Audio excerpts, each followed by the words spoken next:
పెళ్ళైనా పండగైనా వేడుక ఏదైనా పట్టుచీరల ప్రత్యేక వేదిక వారాహి సిల్క్స్. ముంబైపై చెన్నై భారీ విజయం సాధించింది. ముంబైపై 103 పరుగుల తేడాతో చెన్నై సూపర్ కింగ్స్ విక్టరీ కొట్టింది. తొలుత చెన్నై సూపర్ కింగ్స్ బ్యాటింగ్ చేసింది. నిర్ణీత 20 ఓవర్లలో 208 పరుగులు చేసింది చెన్నై. శాంసన్ 101 పరుగులతో నాటౌట్గా నిలిచాడు.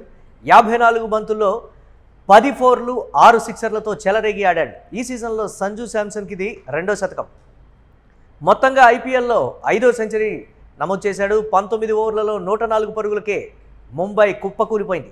ముంబై బౌలర్లలో గజన్ఫర్ 2 వికెట్లు తీసి 25 పరుగులు ఇచ్చాడు. అశ్విని కుమార్ 37 పరుగులకు 2 వికెట్లు తీశాడు. అకీల్ హుసేన్ 17 పరుగులకు 4 వికెట్లు తీయడంతో ముంబై కుప్పకూలిపోయింది.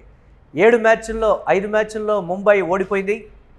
రెడీకి దీనిపై మరిన్ని అప్డేట్స్ స్పోర్ట్స్ అనలిస్ట్ వెంకట్ అందిస్తారు. వెంకట్, అసలు ఎక్స్పెక్ట్ చేయనటువంటి పరిస్థితి ఉంది. చూస్తే ముంబై చాలా బలంగా కనిపించింది. హోమ్ గ్రౌండ్ అడ్వాంటేజ్ కావచ్చు, లేకపోతే ఆటగాళ్ళ ఆట తీరు, గత మ్యాచ్లో గెలిచినటువంటి విధానం, చాలా రకాల ఈక్వేషన్స్ మధ్య ముంబై గెలుస్తుందని అనుకున్నటువంటి ప్రతి ఒక్కళ్ళకి ఒక షాక్ లాంటి వార్త. ఇది ఎలా చూడాలంటారు? ఇది అది చెప్పాను కదా నిన్న మన ఇద్దరం మాట్లాడుకున్నప్పుడు, ఒక వెదర్ కండిషన్ ఎలా ఉంటుంది. ఇప్పుడు ఐపీఎల్ మ్యాచ్ పరిస్థితి కూడా దాదాపుగా అలాగే ఉంది. బలంగా కనపడిన జట్లన్నీ కూడా బలహీనంగా కనపడుతున్నాయి, బలహీనంగా కనపడిన జట్లన్నీ కూడా బలంగా కనపడుతున్నాయి. అసలు ఆడరు అనుకున్నటువంటి ఆటగాళ్ళు ఏమో అద్భుతమైనటువంటి ప్రదర్శన చేయడం ఇవన్నీ కూడా చూస్తూనే ఉన్నాం. ఇక నిన్న మనం అనుకున్నది ముంబై టాప్ ఆర్డర్ నిలబడితే గెలుస్తుంది అనుకున్నాము. అయితే యాజ్ ఇట్ ఈస్ గా ముంబై టాప్ ఆర్డర్ లో కీలకమైనటువంటి ఆటగాళ్ళు క్వింటన్ డికాక్ కానీ, సూర్యకుమార్ యాదవ్ కానీ వీళ్ళందరూ కూడా ఫెయిల్ అవటం, సరైన సహకారం అనేది ఎవరి నుంచి ఎవరికీ లేదు. కాబట్టి అది ముంబై ఓటమి తీసుకుని నడిపించిందనే చెప్పుకోవాలి. ఇక ఈ మ్యాచ్ లో నాకైతే బాగా నచ్చింది మొత్తం. అంటే ముంబైలో గజన్ఫర్ బౌలింగ్ అయితే సెకండ్ ఇన్నింగ్స్ లో రుతురాజ్ గైక్వాడ్ చేసినటువంటి కెప్టెన్సీ ముంబైని ఓడించడానికి అంటే ఎన్ని అస్త్రాలు బయట తీయాలో నిన్న అతను అన్ని తీసి, అంటే ప్రతి ఒక్క బౌలర్ ని కూడా అతను వాడినటువంటి విధానం చాలా అద్భుతంగా అనిపించింది. ముఖేష్ చౌదరి దగ్గర నుంచి ప్రతి ఒక్కరిని కూడా ముఖ్యంగా స్పిన్నర్లు ఎవరైతే ఉన్నారో అఖిల్ హుస్సేన్ కానీ లేదా నూర్ అహ్మద్ కానీ వాళ్ళిద్దరు ముంబై ఓటమిని ఖచ్చితంగా శాసించారని చెప్పాలి.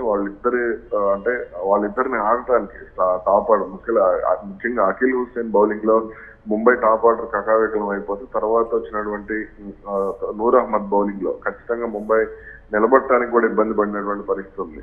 అదే ముంబైని ఓడించింది.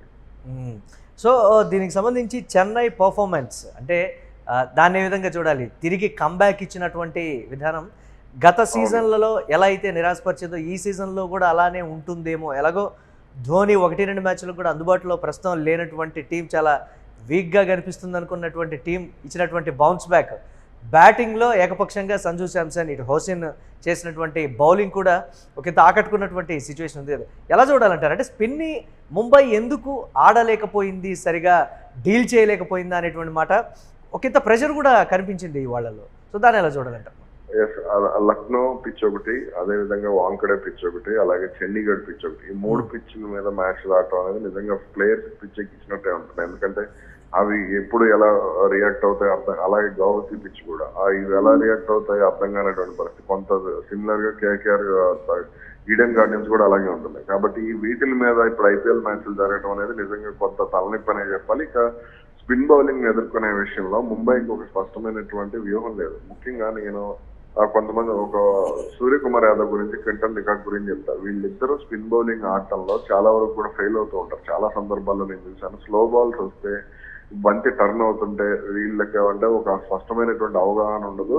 అదేవిధంగా ఫుట్ వర్క్ కూడా వాళ్ళకి మైనస్. మీరు సూర్యకుమార్ యాదవ్ ఫుట్ వర్క్ చూస్తే ఫాస్ట్ బాల్ వస్తే కొట్టే విధంగానే ఉంటుంది అతని ఫుట్ వర్క్ కూడా. అదంతా ఒక పక్కకు వంగి అదంతా డిఫరెంట్ గా, అంటే ప్రతి బంతిని నేను హిట్టింగ్ చేయాలనే థాట్ లోనే ఉంటాడు. మరి ఏంటో తెలియదు కానీ అది అతని కెరీర్ నాశనం చేస్తుంది. సూర్యకుమార్ కొంచెం నిలదొక్కునేటువంటి ప్రయత్నం చేశాడు. సో కానీ అది అంత క్లిక్ అవ్వలేకపోయాడని ఒక ఇది నేను నిలదొక్కునేటువంటి ప్రయత్నం చేశాడు. శుభ్మన్ గిల్ లాగా ఒక 20 బాల్ ఆడి 20 బాల్ తర్వాత ఏదో కొంచెం దూకుడుగా ఆడదాం, బంతి పాతపడిన తర్వాత ఏదో అనుకున్నాడు కానీ అది పెద్దగా వర్కౌట్ అవ్వలేదు. 2023 వన్డే వరల్డ్ కప్ లో కూడా అదే మైనస్ అయింది అతనికి. అయితే ఇక ఇప్పుడు నాకు తెలిసి అతను ఈ సీజన్ తో లాస్ట్ అనుకుంటున్నాను. ఎందుకంటే అతను ముంబై కూడా కొంత ఎంకరేజ్ చేసేటువంటి పరిస్థితి లేదు. అలాగే ఇక ముంబైకి సంబంధించి స్టార్, డైమండ్, గోల్డ్ ప్లేయర్ ఎవరైతే ఉన్నారో హార్దిక్ పాండ్యా, అతను కెప్టెన్సీ పరంగా కానీ ఆటతీరు పరంగా కానీ అతను ముంబైకి ప్రధానమైన అతని బిహేవియర్ పరంగా బాడీ లాంగ్వేజ్ పరంగా ముంబై అతన్ని అంత త్వరగా దూరంగా పెడితే అంత, ఎందుకంటే వాళ్ళు ఐదు సార్లు కప్పు గెలిచినట్టున్నారు రోహిత్ శర్మ సారథ్యంలో. ఇటువంటి కెప్టెన్ చేతిలో వాళ్ళు ఈ దారుణమైనటువంటి పరిస్థితి, లాస్ట్ ఇయర్ కూడా వాళ్ళు ఇలాంటి పరిస్థితి ఎదుర్కొన్నారు ఆల్మోస్ట్. ఇక అయినా సరే ప్లే ఆఫ్స్కి వెళ్ళినట్టున్నారు. కానీ ఇప్పుడు వాళ్ళ ఆట తీరు కానీ అతని యాటిట్యూడ్ కానీ చూస్తుంటే ఇక దారుణంగానే ఉంది. అంటే క్రికెట్ అభిమానులు కూడా ముంబై మ్యాచ్ అంటే అది ఒకప్పుడు పంజాబ్ మ్యాచ్కి ఎలా ఉండేదో, లేదంటే గుజరాత్ మ్యాచ్కి ఎలా ఉండేదో, అలా చిన్న చిన్న జట్లకి అలా ఢిల్లీ మ్యాచ్కి ఎలా ఉండేదో అలాంటి పరిస్థితి ముంబైకి తీసుకొచ్చాడు అతను.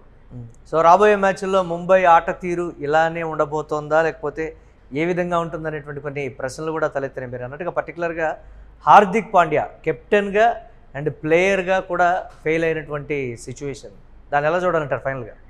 అవును, ఖచ్చితంగా అతను ప్లేయర్ గా ఫెయిల్ అయ్యారు. అంటే నిన్న అతను ఆడినటువంటి మీరు షాట్ చూస్తే, అంటే ఆ సమయంలో నిలబడాలి, బ్లైండ్ షాట్ ఆడినట్టు బ్లైండ్ షాట్, స్వీప్ షాట్ ఆడాడు. స్వీప్ షాట్ అయ్యేటువంటి ప్రయత్నం చేసి అది పైకి.